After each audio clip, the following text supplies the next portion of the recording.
guys, welcome to your weekly dose of happiness. India के बारे में ना लोगों के बहुत सारे प्री कंसीव नोशंस होते हैं. इंडिया ना कितनी डाइवर्स कंट्री है यार, सही बोला, पर बहुत गंदा रहता है. हर जगह लोग थूकते रहते हैं, कचरा वचरा पड़ा रहता है. नहीं वैसे I know most of it is true. Who is responsible for that? हम और कौन? Anyways, now that I'm living outside India for almost 1 year now, I can talk about 5 Indian hygiene practices that can make you go proud and can put all these Westerners at shame. Number 1, drinking water. बचपन में याद है अगर bottle से मुंह लगा के पानी पी लेते थे तो मम्मी कैसे बैंड बजा देती थी. कितनी बार किया है मैं, मुंह लाइए बॉटल तो पानी नहीं पींदे है, अकल ही नहीं है इन्नू. ये मेरे साथ ना अभी तक होता है.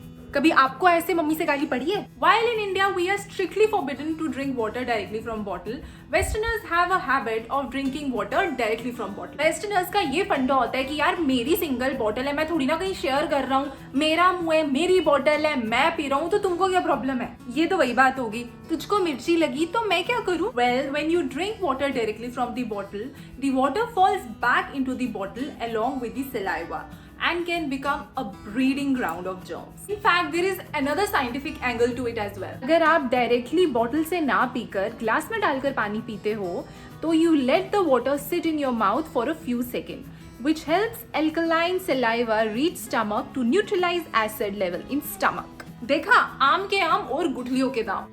Number 2, cleaning after pooping. So yes, in Western world, people use toilet paper to clean their bottom after a trip to the restroom. However, in India, we use water और हम toilet paper को use करने का सोच भी नहीं सकते हैं. So, a lot of Westerners believe that it's better to just wipe the remains off instead of spraying it with water and spreading it all across. इससे ना मुझे दिमाग में सिर्फ एक ही चीज आती है कि यार फिर आप नहाई मत करो पानी से, अपने आप को ये वेट वाइप से साफ कर लिया करो. Moreover, do you know, more than 25,000 trees काटे जाते हैं just to make toilet paper every day. Bollywood movies ने मुझे ये सिखाया कि देयर आर 3 बेसिक नेसेसिटीज, रोटी, कपड़ा और मकान. लेकिन यूएस में आके मुझे ये पता चला कि above anything else the basic necessity is toilet paper. In fact ये इतना बेसिक नेसेसिटी बन चुका है यहाँ पे कि जब कोविड पैंडेमिक का फेयर स्टार्ट हुआ था, then people started stocking up their house with toilet paper. History of toilet paper is in fact very interesting. The first use of toilet paper dates back to 6th AD. आपको पता है ancient Romans क्या use करते थे? Fruit peels, sand, sponge और even पत्थर. Anyways, फिर as usual US आया और टॉयलेट पेपर एक रियलिटी बना in 1857 in New York. And as they say rest is history. Number 3, taking bath after attending a funeral. आपने ये नोटिस जरूर किया होगा कि जब भी हमारे पेरेंट्स कोई फ्यूनरल अटेंड करके घर आते हैं, then the first thing that they do is going straight to the bathroom and taking a bath. भले ही कड़कड़ाती हुई ठंड क्यों ना पड़ रही हो. ए कुड़िए, गीजर ला लिया, मैं नहा लिया. मैनू छूना नहीं, मैं नहा लिया पहले. मम्मी इतनी ठंड है, बीमार पड़ जाओगे, आप ऑलरेडी साफ सुथरे हो. वैसे कुछ लोग ये भी बोलते हैं कि नहा लो वरना उस बंदे की आत्मा तुमको हॉन्ट करेगी. However, वेस्टर्न वर्ल्ड में ऐसा नहीं होता. People just go attend the funeral and come back and yeah, that's it. Well, no surprise, scientific studies भी वही कहती हैं जो मम्मी कहती हैं. तो कहा यह जाता है कि मरने के बाद बॉडी अपनी इम्यूनिटी खो देती है टू फाइट माइक्रोब्स, और जो भी लोग बॉडी के आसपास होते हैं they get expose to it. So it becomes extremely important that when you come home just take bath before you touch anything. No wonder moms are always right. Number 4, greeting people while maintaining social distancing.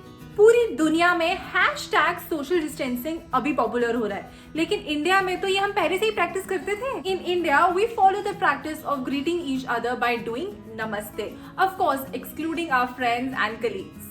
However, in Western world, people greet each other by doing handshake followed by a light hug and even a kiss on the cheek. In India as well, we have started to follow this practice in order to look upper class. Well, it not only makes you look modern, but is also a symbol of spreading warmth to the other person. But what if the other person has an underlying condition or is sick? अरे भाई, lot of diseases are transferred by just touching an infected person or any infected surface or a thing.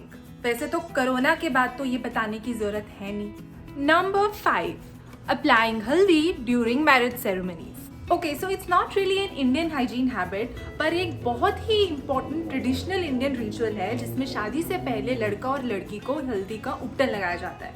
और ये उपटन बनाया जाता है हल्दी, rose water और sandalwood powder से। सो गाइस, हल्दी के बहुत सारे मेडिसिनल बेनिफिट्स होते हैं। ये आपकी स्किन को साफ और ब्राइट बनाता है। In fact it is also a very good exfoliating agent. I just felt as if I am a beauty blogger. Yes, apart from the fact that haldi brings a lot of skin benefits, it also helps in warding off any evil spirits. जी हाँ, अगर आपकी शादी हो रही है तो हल्दी लगाएं, सुंदर त्वचा और भूत बाधा से छुटकारा पाएं। So yes, these are the 5 Indian hygiene habits that the world should follow, including us.